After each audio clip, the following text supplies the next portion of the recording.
देख रहे हैं अद्भुत हिंदी राजकुमार के साथ। तो चलिए बढ़ते हैं आज की कहानी की ओर। दोस्तों, कोई आपसे आपको अपने लिए कफन खरीदने के लिए कहे तो आपको कैसा लगेगा? जाहिर सी बात है आपका भी खून खौल उठेगा, जैसे कि उस रात मेरा खौल उठा था। दरअसल ये बात है कुछ साल पहले की, जब मैं देर रात भगडार रेलवे स्टेशन पर उतरा और ट्रेन से उतरते ही मेरी मुलाकात मोंटू से हो गई थी। दरअसल मोंटू मेरे को ही रिसीव करने स्टेशन आया था। वो क्या था कि हम दोनों बेंगलोर जाने वाले थे, पर मोंटू को अभी यहाँ गांव में कुछ अर्जेंट काम था, जिस वजह से मोंटू ने मुझे ये कहकर अपने गांव बुला लिया कि यहीं से दोनों भाई साथ में बेंगलोर के लिए रवाना होंगे। और मैंने भी यही सोचकर हाँ कर दी कि अच्छा ही है, इसी बहाने कुछ दिन मैं गांव की आबो हवा का लुत्फ उठा लूँगा। मोंटू के बाइक से हम दोनों स्टेशन से निकले उसके गांव पीपलपुरा के लिए, जो कि स्टेशन से 7 किलोमीटर दूर था। अभी हम मोंटू के गांव पहुंचने वाले थे कि मोंटू ने अपनी बाइक एक दुकान के आगे रोकी और मुझसे कहा, जा अपने लिए कफन खरीद ले। मोंटू के ये कहते ही मैं एकदम से भड़क गया और मोंटू से बोला, तेरा दिमाग तो खराब है, ये क्या नाम शनाब बक रहा है, मैं क्यों कफन खरीदूं? अभी मैंने इतना कहा ही था कि तभी उस दुकान के गल्ले पर बैठे दुकानदार ने बोला, बेटा इसमें भड़कने की कोई बात नहीं है, हमारे गांव का ये बहुत ही पुराना रिवाज है, जिसमें हमारे गांव में रात बिताने वाले को अपने लिए कफन खरीदना पड़ता है। दोस्तों, उस दुकानदार की बात मेरे पल्ले तो नहीं पड़ रही थी, पर जब मोंटू ने थोड़ा जोर दिया तो मैंने अपने लिए उस दुकान से एक कफन खरीद लिया।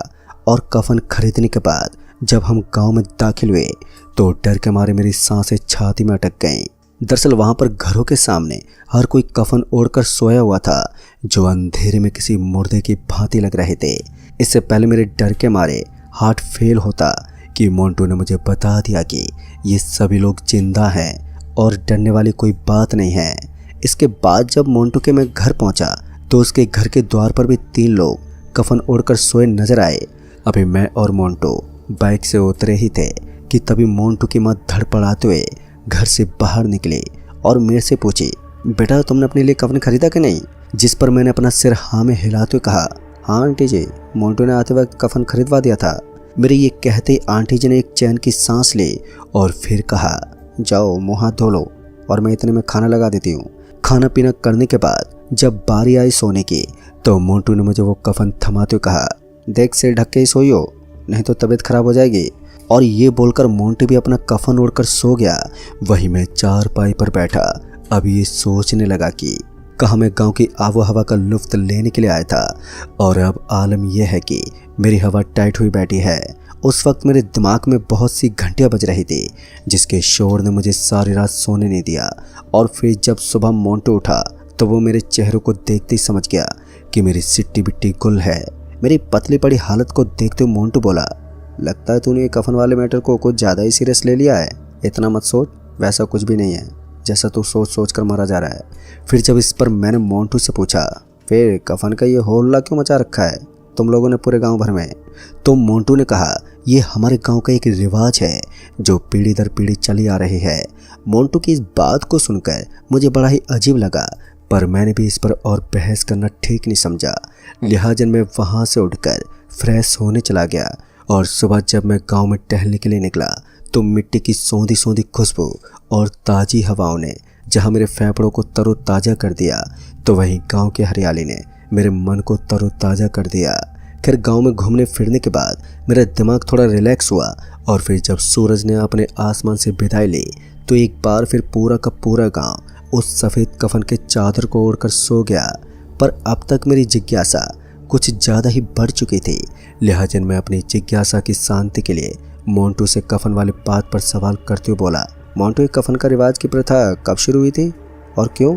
आखिर ऐसा क्या कारण है कि आज के मॉडर्न ज़माने में भी तुम लोग कफन ओढ़कर सोने को मजबूर हो, वो भी सिर्फ किसी दगियानूसी के रिवाज के चलते? अभी मैंने इतना कहा ही था कि मोंटू ने ये कहकर बात टाल दी कि अभी उसे नींद आ रही है, सुबह बात करेंगे। मोंटू के सोने के बाद मैं भी सो गया। फिर जब सुबह हुई तो मोंटू मुझे अपने साथ गांव के सबसे बुजुर्ग आदमी से मिलाने ले गया, जिनकी उम्र 137 साल की थी और पूरा गांव ने बड़े दादाजी कहकर पुकारा करता था। पहले तो मुझे समझ में नहीं आया कि आखिर मोंटू मुझे इनके पास क्यों लाया है, पर मोंटू ने दादाजी के पैर छूते हुए कहा, दादाजी ये मेरा दोस्त है, इसको थोड़ी दुविधा है जिसे आप ही दूर कर सकते हैं। मोंटू के ये कहते ही दादाजी मुस्कुराए और बोले, तुम दोनों रात को आना। अब एक बार फिर जब पूरा गांव कफन ओढ़े सो गया तो हम दोनों पहुंचे दादाजी के घर, जहां वो दलानी में लगी चारपाई पर कफन ओढ़े लेटे हुए थे। हम दोनों के पहुंचते ही दादाजी उठकर बैठ गए और हमसे भी बैठने को कहा। हमारे बैठते ही दादाजी ने कहा, ये सब तब शुरू हुआ जब मैं यही कोई 15 साल का था और उस वक्त अंग्रेजी हुकूमत का शासन था, जिस वजह से हम लोगों पर काफ़ी बंदिशें थी, पर इन सब के बावजूद भी सब ठीक ठाक ही चल रहा था। फिर एक रोज़ कुछ अंग्रेजी सिपाहियों ने 15 से 20 मजदूरों समेत हमारे गांव में डेरा जमा लिया। वो सारे मजदूर दिन भर तो गांव में ही रहते, पर सूरज के छिपते ही वो सारे मजदूर उन सिपाहियों के साथ कहीं चले जाते और जब सुबह लौटते तो वो सारी कीचड़ और मिट्टी से सने हुए दिखते। हमें ये तो नहीं पता था कि आखिर ये अंग्रेजी सिपाही इन मजदूर के साथ यहाँ पर क्या कर रहे हैं, पर मजदूरों की हालत देखकर साफ था कि उनसे जबरन काम लिया जा रहा है। फिर जब अचानक उन मजदूरों की संख्या कम होने लगी तो हम गांव वाले थोड़ा सोच में पड़ गए और जो बचे कुछ मजदूर थे वो अब काफ़ी डरे हुए लग रहे थे। उनके डर का ये आलम था कि वो दिन के वक्त भी जगे रहते, जबकि पहले वो पूरे दिन सोए रहते थे। और जब अगले कुछ दिनों में उन मजदूरों की संख्या घटकर 2 से 3 पर आ गई तो गांव वालों ने उन बचे हुए मजदूर से बात करने की सोची। वैसे तो हमें सख्त हिदायत दी गई थी कि हम में से कोई भी उन मजदूरों से बात नहीं करेगा, पर इसके बावजूद भी हम लोगों ने चुपके से उन मजदूरों से बात करने की कोशिश की, पर कुछ हाथ नहीं लगा, क्योंकि उन मजदूरों को ना तो हमारी भाषा आती थी और ना ही हमें उनकी भाषा।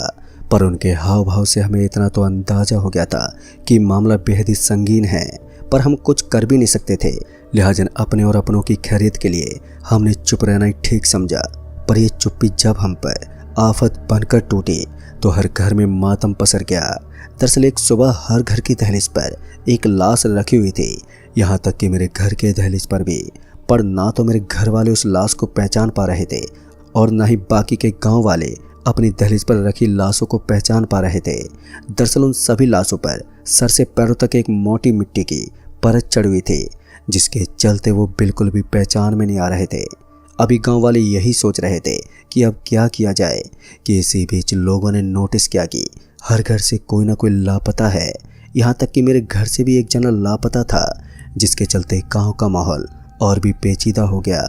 आनन फानन में अपने दहलीज पर पड़े उन मुर्दों को छोड़कर गांव के लोग अपने अपने लापता लोगों को ढूंढने में लग गए, पर दिन भर की खोजबीन के बाद भी किसी का कोई पता नहीं चला।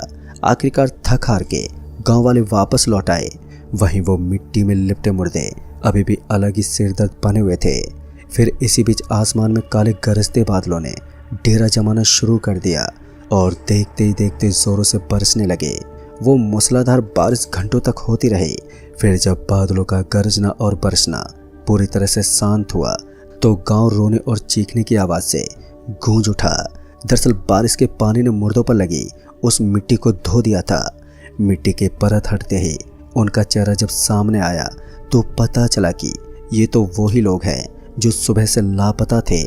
अभी गांव के हर घर में मातम पसरा ही था कि तभी वो 3 मजदूर जो उन अंग्रेजी सिपाहियों के साथ आए थे, वो तीनों सफ़ेद चादर फहराने लगे। शौक के चलते उस वक्त किसी ने भी उन तीनों मजदूरों की हरकतों पर ज़रा भी गौर तो नहीं किया।